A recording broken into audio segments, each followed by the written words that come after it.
Hi guys, this is Double2 for PokerStrategy.com. This is my third video. I'm gonna continue with my series 10 tips to get out of the micros.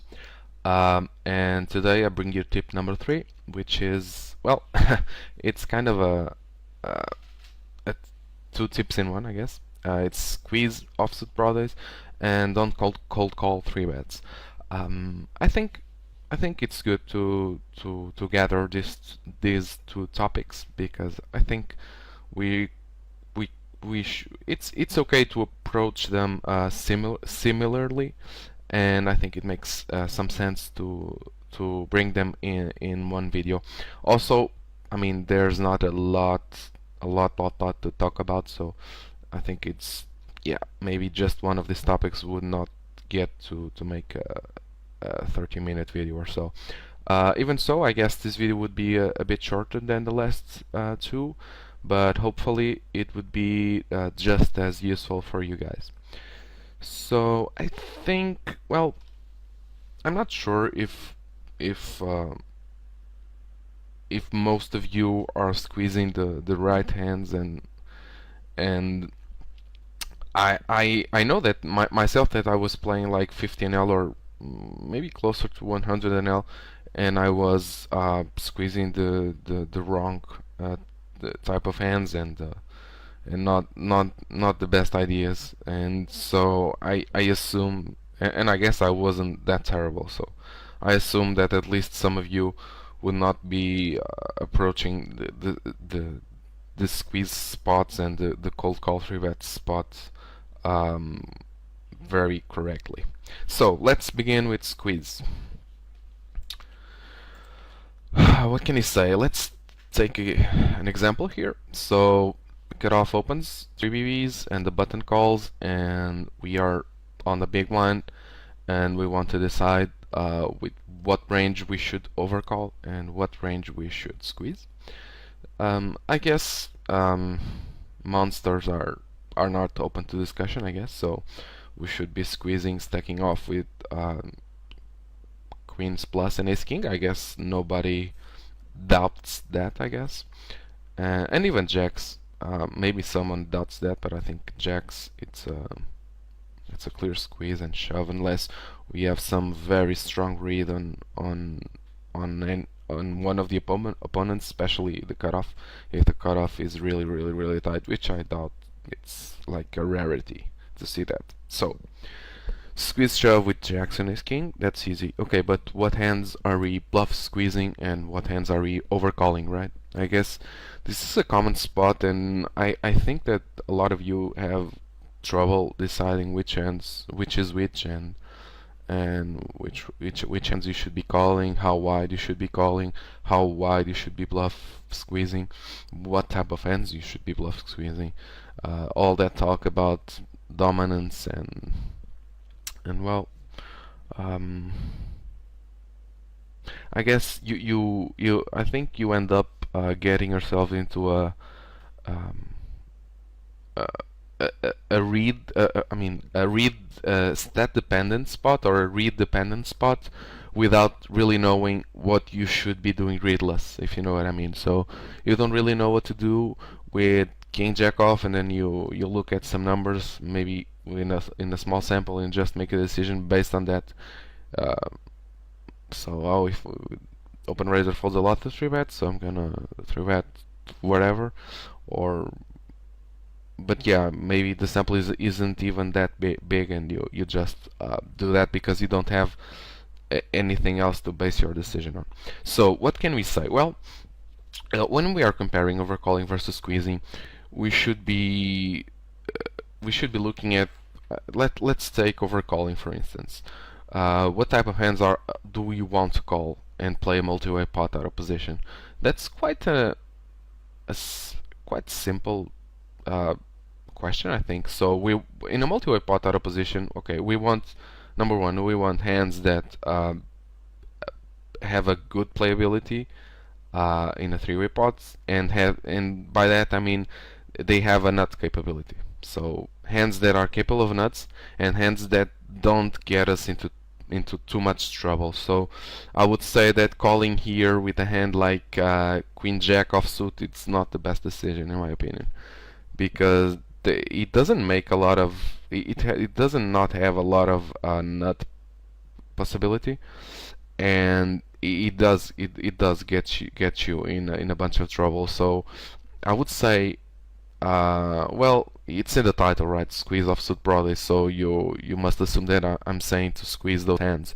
So yeah, I think for the most part you should be squeezing with hands like ace queen off and ace jack off and king queen off. Those are hands that play very well in a squeeze pot because first of all they have blockers. Maybe not first of all, but yeah, they have blockers. They block some of villains continuing range, right? So if we have a king queen, it's less likely that cutoff has kings or queens or ace king, right? And well, they play a lot better in a heads up pot than they play in a multi-way pot without position. So that's also very important. So if you squeeze, you gain initiative. You create some fold equity preflop. Sometimes you're gonna take down the pot preflop, and that's very good. And when you do get called by one of these players, it's okay. I mean, king queen plays okay against the calling range from cutoff. We have an okay equity against hands like pocket nines, pocket tens, jacks even. Yeah, he does have ace queen, maybe he does have ace king, but whatever. Our hand plays a lot better in a heads up pot, in a 3-bet heads up pot than it plays on a single raised pot multi-way out of position against the players. And the same can be said about the other offsuit broadways, so like ace jack off and ace queen off and ace 10 off. It's just a matter of how wide do you want to squeeze this hand. So maybe we should not squeeze every offsuit broadway like jack 10 off and queen 10 off and queen jack off. Maybe that's a lot of combos. So a good way to start looking at the range, I would say, it's to look at well, if we do get 4-bet, what percentage of our range we should continue? Okay, around 50%. That's the answer, around 50%. So if we take, well, let's first look at our value range. So I would say this should be our value squeezing range, and probably tens it's best played without further info as a squeeze and shove versus 4-bet. I think villains, well, as a general rule of thumb, will fold enough, and we have enough equity so we can squeeze shove a hand like tens and not overcall. But it's close. You can overcall. It's not a problem. But let's take these hands. They have 3.5 percentage, right? 3.5 range. So if we want to fold around 50% to a 4-bet, then that should mean we should add another 3.5% of hands as bluff raises, so to speak. So if we start getting into this, you should see that yeah, we are around that with this, like 4 combos, 4 different hands of offsuit broadways. I don't have a preference. You can play like this or like this. It's not an issue. What I would say is that it's okay if you want to be a bit unbalanced and maybe fold too much to 4-bets. Although we could make an argument that we could squeeze ace queen. Readless in a limit as 25NL or 50NL, maybe that's a bit too optimistic to squeeze ace queen off and shove versus a 4-bet. But against some more aggro players, you should definitely consider that. How do you know he's aggro? Okay, VPIP preflop PFR, right? So yeah, on a small sample, a 27/22, it's a sign of an aggro reg, and on a huge sample, you just look at number one 4-bet range on the cutoff and fold to 5-bet. Yes, fold to 5-bet exactly. So 4-bet percentage range on the cutoff and fold to 5-bet, and the numbers, well, fold to 5-bet, yeah, you'll see that, yeah, if he folds more than 40%, you should be shoving ace queen, but it would require a huge amount of sample on him. So maybe look at the 4-bet range, and if it's it's not very nitty, like so maybe 4% or 5% range, then that should be an indication that he 4-bet folds a lot. But okay, so we have here. I think yeah, it's a decent squeeze range in this spot, um, and well, you could say that okay, double, but our range looks a lot like a lot of high cards, a lot of Broadway stuff, and very little about these small hands. So on a low board, we should have a problem because we don't hit that much. That's true, and it isn't at the same time, because one smaller, drier, and blankier, brickier, so to speak, flops like lower flops are a lot more uncommon than flops with a high card, right? So uh, um, 8 high or lower board should be like 20% of boards or something. So that's like 1 out of 5. So that's number one. It makes it a lot more uncommon, and so it's not that a problem, such a problem. And the other reason, excuse me, sorry. And the other reason is it's not really a problem because our range is uncapped and villain's range is not. So we do have pocket aces and pocket kings and pocket queens, and he doesn't. And so his bluff catching on a blank board is not very good, and he also doesn't hit, right? If cutoff calls are squeeze, he certainly doesn't have a lot of low cards.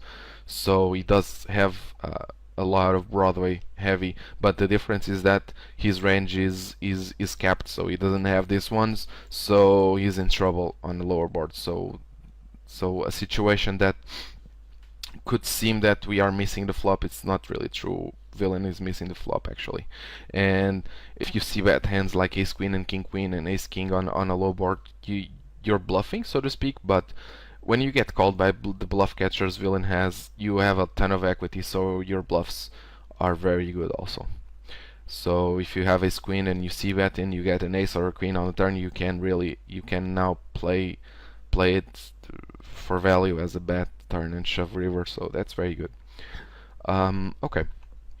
So well, what about different positions? Well, we should adjust accordingly. It's not the same if UTG is opening and MP is calling, of course. So you cannot squeeze this type of range. So tens is now a clear call and jacks is very close. It really depends. It could be a call, it could be a squeeze. And then yeah, you should reduce this to maybe something like this or close to this. Maybe only this. Maybe something like this. But you get the point. Just try to be somewhat balanced, and you should be okay. You should be okay. And if you adjust like this, it should not be a problem. Okay, continue with and of course, I'm sorry. Button opens and small line calls. Now you have an interesting situation where you can squeeze lighter. And now, yeah, you actually can 3-bet for value ace jack and ace queen and maybe ace king queen also. So now we are getting ourselves in a lot of squeeze situation. Maybe pocket nines is also a squeeze, and yeah, and now we are squeezing 11% in that spot, and that seems very good. I think it's pretty good. You can go either; it's also fine. Okay, let's go back a bit to this spot, the spot in question. Okay, now let's talk a bit about overcalling. So you might, I think you have guessed it by now. So we are squeezing this side of the matrix. So yeah, you guessed it. So now our overcalling range should look like a bit like this. Okay. So it should be all suited broadways and all somewhat playable post flop hands. So yeah, all those hands, and yeah, this should be okay. I think for overcalling this spot. Yeah, all ace x. Maybe I am to lose. I tend to call all king x. Maybe that's to lose. I'm not sure, But yeah, definitely call these ones and probably these ones. And something like this, maybe this is to lose, maybe reduce a bit, but yeah, it should be around here, around there somewhat. So you have okay pot odds. These hands play okay in a multi-way pot. And remember the stuff we talked about in previous videos. You're getting very good odds. You're putting two big blinds in a pot to fight for a pot that's gonna have 6 BBs. So that's what, 33% pot odds. Yes, right? No, no, no, no, no, no, no. Yeah, that's bad. Yeah, we're putting 2 BBs on a pot that's gonna have 9 BBs. So that's very good pot odds, I guess. Let's see. So that's yeah, nine and a half, because yeah, it's even better than 22.2. So it's, if you remember, it's very close to the spot where we get min raise on the button and we call on the big blind. It's close to the same pot odds, and I'm gonna say the same thing. You don't have to be fighting for every pot, check raising and donk betting and whatever. Just play very straightforward. Try to steal pots that no one wants. In these stakes, there's a lot of that stuff, and I'm pretty sure somewhere some tip would be regarding this type of spots of bluffing turns and rivers that on pots that no one is interested in. But that topic would have to be yeah, talked some other time. But yeah, don't spew. It's really not necessary. Just like straightforward, realize some equity, and just do a bit better by calling than by folding. And that is my main advice. And okay, so I think squeezing in overcalling, I think it's I mean, again, let's back up a little. Now assume that button is opening and small blind is calling, and let's assume button is min raising and small blind is calling. Okay, now you have a very interesting situation, right? We just talked about that we should be squeezing those, and now you have amazing pot odds. You have to put one big blind to fight for a pot that's gonna have 6, so that's amazing pot odds, right? Let me check just to see how. So we're gonna put one in a pot that's gonna have 6, and that's amazing pot odds. So you should be calling really wide. Maybe it's not. I'm sure that if one of the players is a weak player, you should be calling like call suited hands and all ace-x and maybe fold only trash, I guess. Maybe, yeah. Maybe I would not fold anything, like, yeah. If one of the players is a weak player, you could definitely call like fold only trash hands. Maybe not even that.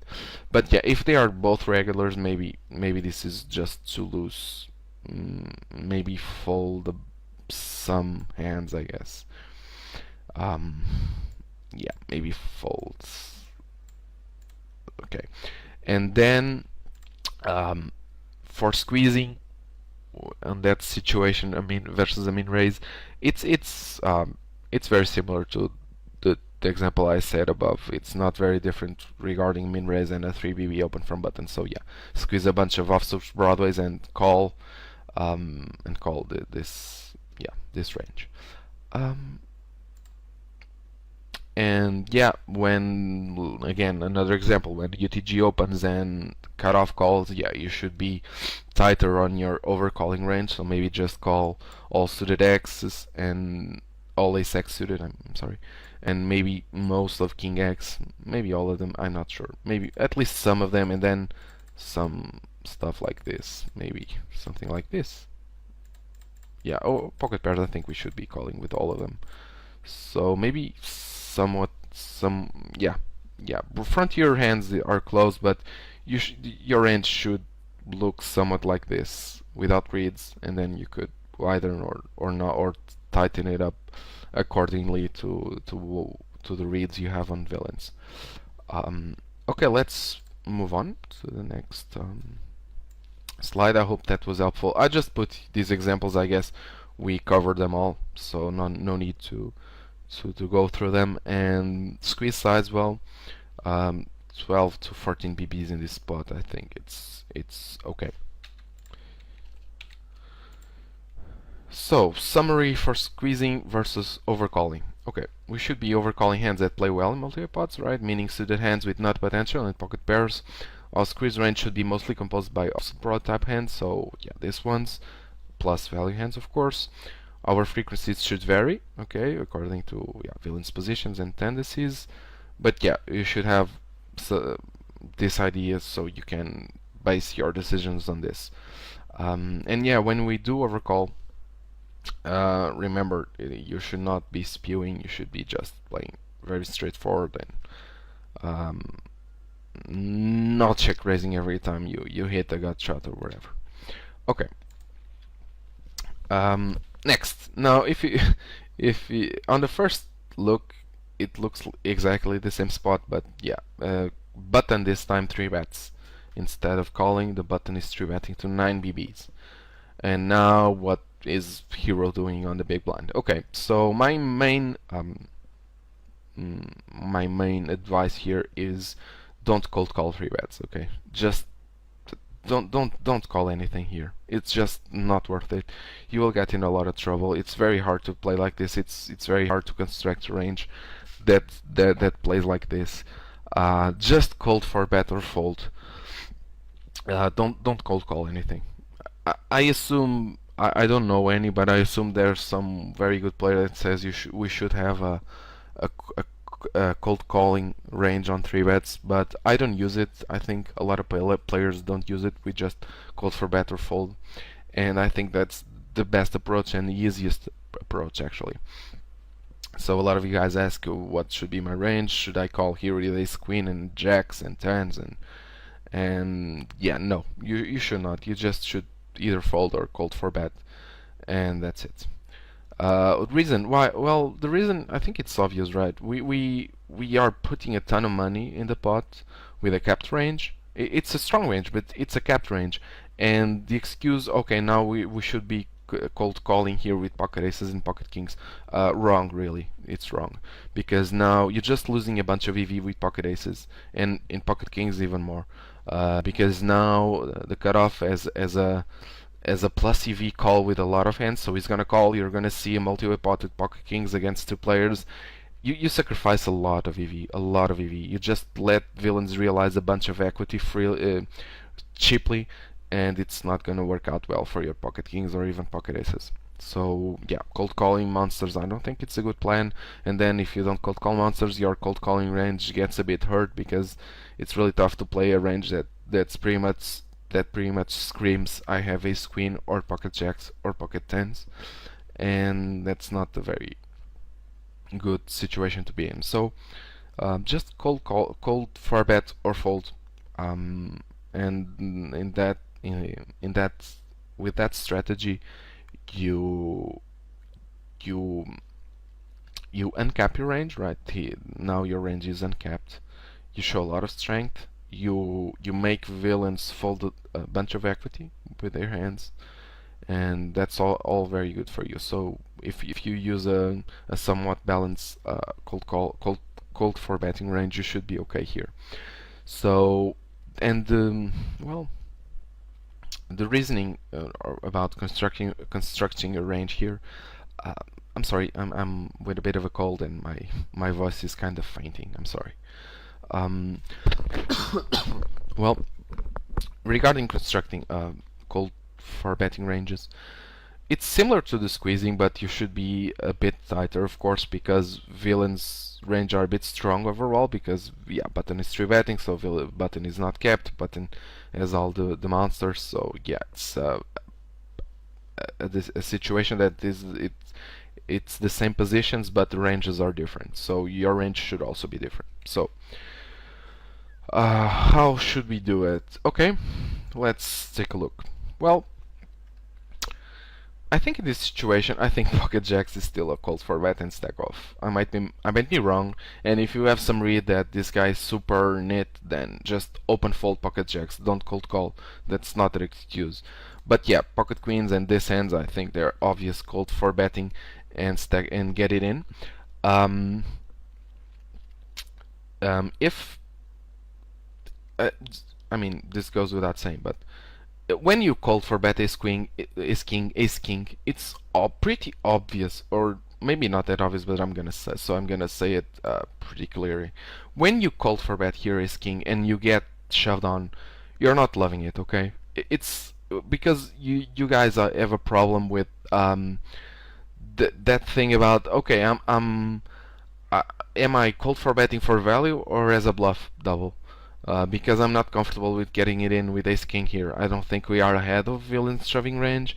I don't think we should be doing this. That there's got to be some other play we could make. Okay, your bias here is that it's obvious that when you squeeze ace king here, you're not looking to get it in on the flop, pre-flop. Okay, you're looking to get some floats, and that's the main EV from the hand is gonna be from that part of the development. Okay, you cold call ace king. It's a hand that has amazing blockers. You get tons of folds, and when they fold, you have a very good situation. And when they shove, yes, it sucks, but you have to call because you have enough pot odds. Once you called for bet ace king, you just have good enough pot odds to just call it off, and that's better than for bet folding. And that also helps to balance your range, because if you are called for bet folding ace king, that's very exploitable, because yeah, people just gonna ship it in and you're just gonna keep folding. So yeah, that would be my answer. And the same with pocket queens. Obviously, you're not looking for this to stack off. You should know that most of your money comes when they fold. But still, it's a call for bet stack off. And pocket jacks, same thing. Although I can see in the stakes, pocket jacks maybe it might be a bit too optimistic. Maybe that could be an open fold and not a 4-bet fold pocket jacks, because it doesn't really have blockers, so I don't think it's a very good 4-bet fold hand. So this should be our 4-bet stack off range. And now let's, well, since you're 4-betting and when you get the 5-bet, now you should be folding only like 40%. So 40% of 3 should be like, yeah, 1.2 or something. So we should get a range that's 4.2 or something. So maybe this is it, actually. So our range here should be fold everything and cold 4-bet fold ace king off and suited, and cold 4-bet sorry, and you should cold 4-bet getting in with pocket jacks plus and ace king, and this should be an okay range to play like this. Maybe this is too tight, but I think for these limits, I think this is fine. I don't think, yeah, overall button is like going crazy here. And yes, so to answer your question, yes, we are folding pocket tens, we are folding pocket nines, we are folding king queen, we are folding ace jack, and that's fine.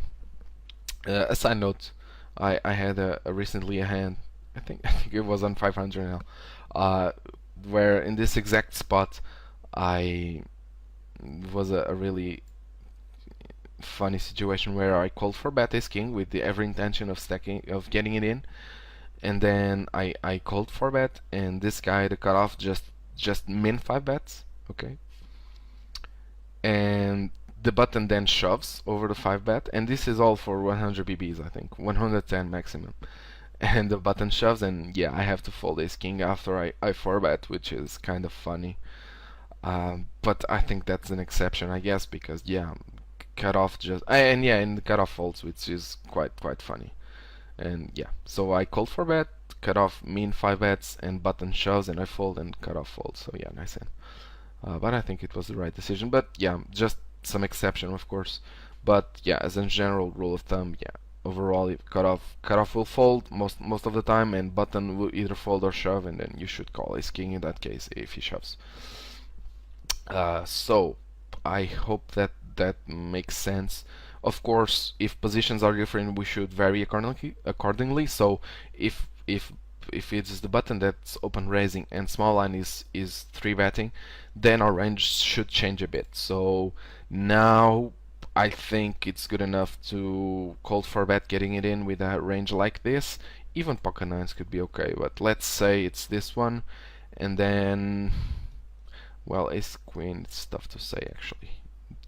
It could be the case where we should be called for betting getting it in, because the dynamic is very different. Small blind has a wider 3-bet range versus button, and you should be shoving lighter also, so maybe at least ace queen suited could be a cold call and a cold 4-bet and then call a shove, but maybe that's optimistic in 25-15L. But at least pocket tens plus and ace king, I think it's a given. Maybe ace queen suited also. And then yeah, 4-bet folds, yeah, this ones, and you should be okay by now. Well, maybe. Okay, so this one is 4-betting, so let's take a step back. So 3.7%, so we should be what, 40% of this is like 1.5, I guess, so we should get to 5.2 or something. So yeah, maybe something like this should be our call for betting range against a 3-bet from small line. Again, this to me it feels a bit tight actually, but maybe this text should be okay. I feel tempted to just add this and then add again this, and I feel this should be a more appropriate range. But okay, and of course, if you think the small blind is very exploitable and he's not capable of back shove, I mean, if small blind is 3-betting button like close to 20%, or a good spot is when button is folding a lot 3-bets, so small blind is trying to exploit that and he's 3-betting him wider than usual. That's a good reason to just increase your cold 4-betting range and start just cold 4-betting folding a lot, because small blind's range is very weak and he's not gonna, it's very tough for him to do anything else than folding. So that's a good adjustment as well. Same for if you know that small blind folds a lot to 4-bets in general, should be an indication that you should be cold 4-bet bluffing him a lot. So let's look at summary. Okay, so yeah, it's very tough to play a strategy that involves cold calling 3-bets, and yeah, most of the time it's unnecessary. I'm not saying it cannot be done, or it's bad to play like that, but I say it's very difficult, and for the most of, yeah, like 15L, 25NL, I don't think it's the best idea to have a cold call 3-bet range. So by cold 4-betting or folding, we uncap a range, we put a lot of pressure on opponent's medium strength hands, and yeah, we force them to fold their equity before seeing the flop. And that's very relevant when you cold 4-bet ace queen and villain folds wherever, king queen, ace jack, ace 10, pocket 10s, pocket 9s. That's very good for us. And yeah, your frequencies again should vary, blah blah blah, again depending on positions and tendencies, but yeah, you should have an idea of what your ranges should be look like. But I guess that the main two take-home messages from this video is squeeze off suited broadways, call with suited broadways. that should do it, and just don't cold call 3-bets ever. For 100 BBs, don't cold call anything, any 3-bet. Okay, this is Double 2 for Poker Strategy. See you next time, guys. Bye.